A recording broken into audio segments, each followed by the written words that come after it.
लेकिन मुझे लगता है कि ये मशीन हमारा आईसीयू वेंटिलेटर और अल्ट्रासाउंड लेकर उड़ गया, मतलब इसका मुद्दा लेकर उड़ गया। सिर्फ हवा में कुछ चला देने से प्रॉब्लम नहीं सॉल्व होगा। बात की जाए साइंटिफिक वे में, बात की जाए खुले में या ओपन स्पेस में ड्रोन से छिड़काव करना, जो वेंटिलेटर है कम से कम उनको भूलने की कोशिश नहीं करें। उड़ गया। साथियों, आज लाइव आने का मेन मकसद था कि दो अहम बातें हैं जो आपके सामने रखना बहुत जरूरी था। इसमें से एक बात याजदान मिर्जा बताएंगे। हमारे पास ऑलरेडी 4 ऑक्सीजन कंसंट्रेटर है, जो कुछ दिन पहले ही ज़रूरतमंदों के पास में पहुंच चुका है। एक ऑक्सीजन कंसंट्रेटर अभी अभी हमारे एक साथी आए थे, वो लेकर जा चुके हैं, और एक हमारे पीछे रखा हुआ है जो हमारे ऑफिस में है। अगर किसी को ज़रूरत हो तो संपर्क करें। हमने 4 और कंसंट्रेटर का ऑर्डर दिया है, इंशाल्लाह आजकल में आ जाएगा। बात है याजदान, मैं आपको एक बात ऐड कर दूं कि एक्चुअली अभी यहाँ पे ड्रोन चल रहा है मार्केट में, उससे सैनिटाइज हो रहा है। हालांकि तेज हवा की वजह से सैनिटाइज नहीं हो पा रहा होगा। तो मैं ये कहना चाहता हूँ कि जैसे हमारे एमपी साहब ने लिखा था, यह मशीन WHO के बताए फार्मूले पर काम करेगा, लेकिन मुझे लगता है कि ये मशीन हमारा आईसीयू वेंटिलेटर और अल्ट्रासाउंड लेकर उड़ गया, मतलब इसका मुद्दा लेकर उड़ गया। तो लेकिन अब फेस टू फेस कह रहा है WHO की गाइडलाइन के हिसाब से। और यूनिसेफ क्या कहती है, अब ये देखिए, यूनिसेफ कहती है scientific evidence suggests that this application has least to no evidence for efficiency and effectiveness। मतलब है कि साइंटिफिक एविडेंस ये कहता है कि इस मशीन का कोई खास इस्तेमाल नहीं है, कोई इसका कोई प्रूफ नहीं है। तो चीज़ें ऐसी होनी चाहिए जिसका साइंटिफिक प्रूफ हो, क्योंकि जब पिछली मीटिंग हमारी हुई थी, डॉक्टर्स थे और कुछ साइंटिस्ट थे, उन्होंने बताया कि ये बात रखा था कि 35 लाख की आबादी है, इसमें ड्रोन का यूज़ हो रहा है, कोई फायदा तो है नहीं इसका। तो कुल मिला के चीज़ें जो होनी चाहिए मुद्दे पे होनी चाहिए। हमें बात अभी भी ऑक्सीजन की करनी चाहिए, आईसीयू करनी चाहिए, वेंटिलेटर की करनी चाहिए और अल्ट्रासाउंड करनी चाहिए। इसके अलावा दोस्त, ड्रोन से कोरोना नहीं भागेगा, घबराहट में ना रहें, सोशल डिस्टेंसिंग का पालन करें और मास्क लगाएं। और कुछ ऐड करना चाह रहे हैं आप? हमें ये ऐड करना चाह रहा हूँ कि जो भी आप प्रोसेस कोरोना को लेकर कर रहे हैं, कोरोना को ख़त्म करने के लिए आप कीजिए, अच्छा है। लेकिन इन सब के बीच में जो जड़ वाली मुद्दे वाली बात है वो आईसीयू वेंटिलेटर है, कम से कम उनको भूलने की कोशिश नहीं करें। और हम जनता से भी अनुरोध करते हैं कि इस मुद्दे को कहीं भी खोने नहीं दें, किसी भी लुभावने बातों में आकर खोने ना दें। बस मैं यही करता हूँ। और जो हमारे प्रतिनिधि जो कर रहे हैं, आप अच्छा कर रहे हैं, आप अच्छा करें। हमारा सहयोग और हमारी तारीफ आपके साथ है। जी, टीका जरूर लगाएं। प्रशासन काफ़ी मेहनत कर रही है, टीका हमारे सेफ्टी के लिए है। पिछली मीटिंग में जो सीमांचल के साइंटिस्ट लोग थे, उन्होंने ये बताया था कि आप अपील करें टीका के लिए, और हम कंटिन्यू अपील कर रहे हैं गाँव जाकर, और आप भी अपील करें। और आप ये कोशिश करें कि अपने पंचायत, अपने गाँव, अपने मोहल्ले को 100% टीकाकरण कराएं। ड्रोन से कुछ नहीं होगा, मास्क पहनने से होगा, टीका लगाने से होगा और सामाजिक दूरी का पालन करने से होगा। Thank you. दोस्तों, अररिया के मुद्दा के मंच पे एक बार फिर मैं आप लोगों के सामने हूँ। आज मैं जो बातें आप लोगों के साथ शेयर करना चाह रहा हूँ, उसका जो ताल्लुक़ है वो कोरोना से रिलेटेड जो ड्रोन से स्प्रेइंग हो रही है अररिया में, उसके बारे में है। एक्चुअली कुछ दिनों से मैं देख रहा हूँ कि अररिया में सोशल मीडिया पे, न्यूज़पेपर्स में काफ़ी छप रहा है, काफ़ी लिखा जा रहा है कि प्रशासन और शासन जो है ड्रोन द्वारा छिड़काव कर रहा है और इससे कोविड से, कोरोना से काफ़ी हद तक छुटकारा मिलता है या काफ़ी कुछ फ़ायदा हो सकता है।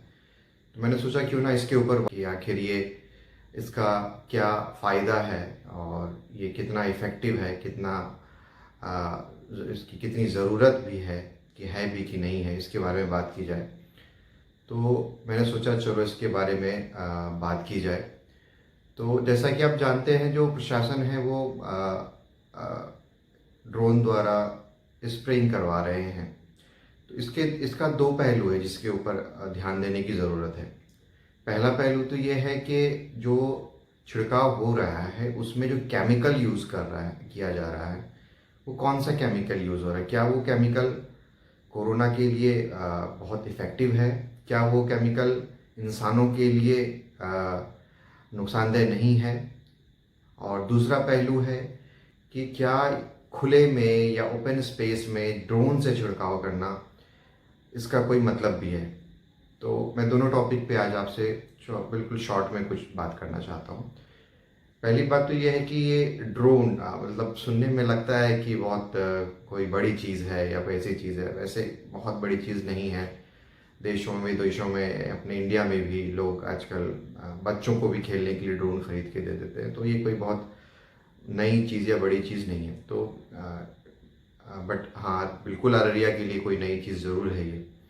तो इससे जो छिड़काव हो रहा है उसमें ओपन स्पेस में जो छिड़काव किया जा रहा है, इसको कोई भी साइंटिफिक कम्युनिटी है, ऑर्गेनाइजेशन है, जैसे यूनिसेफ हो गया, WHO हो गया, ICMR हो गया, कोई भी इसको अप्रूव नहीं करता है। इसका कारण ये है कि जो छिड़काव होता है वो एयर में होता है, और एयर में वायरस ओपन एयर में वैसे भी अवेलेबल नहीं रहता है। और अगर सरफेस पे अगर ये गिरता भी है तो क्या उस सरफेस पे वायरस ऑलरेडी मौजूद है, और है तो क्या सर्वाइव कर रहा है? नहीं, इसके चांसेस बिल्कुल कम है। यूनिसेफ भी कहता है कि there is no to very little evidence, मतलब नहीं भी है, बिल्कुल नहीं है, और अगर है भी तो बहुत ना के बराबर एविडेंस है जिसमें ये प्रूव हुआ है कि छिड़काव करने से हमें कोरोना से या कोरोना वायरस का नुकसान किया जा सकता है या उसको ख़त्म किया जा सकता है। अब दूसरा पहलू ये है कि उस छिड़काव में यूज़ क्या हो रहा है। क्या उसमें अल्कोहल बेस्ड सैनिटाइजर यूज़ हो रहा है? क्या उसमें क्लोरीन यूज़ हो रहा है? और अगर क्लोरीन यूज़ हो भी रहा है तो उसका कंसंट्रेशन क्या है?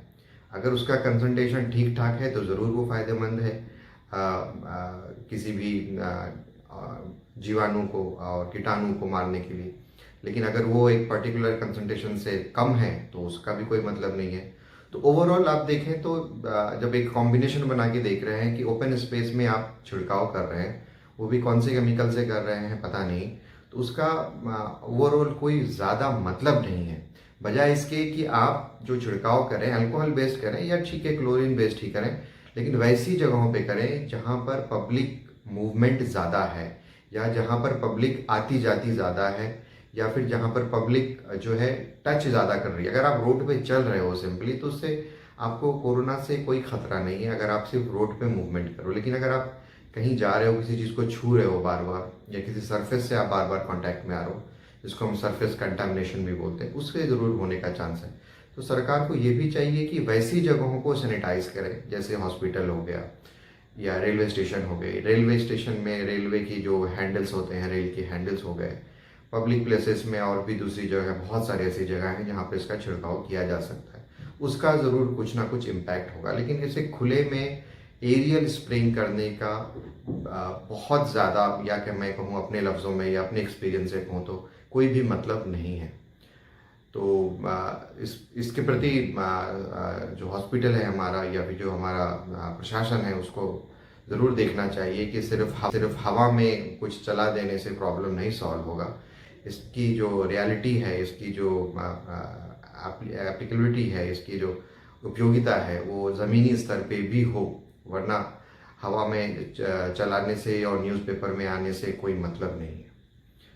धन्यवाद, और कोशिश करूँगा कि अगली बार फिर कुछ नए टॉपिक्स के साथ आपसे मुखातिब हूँ। Thank you.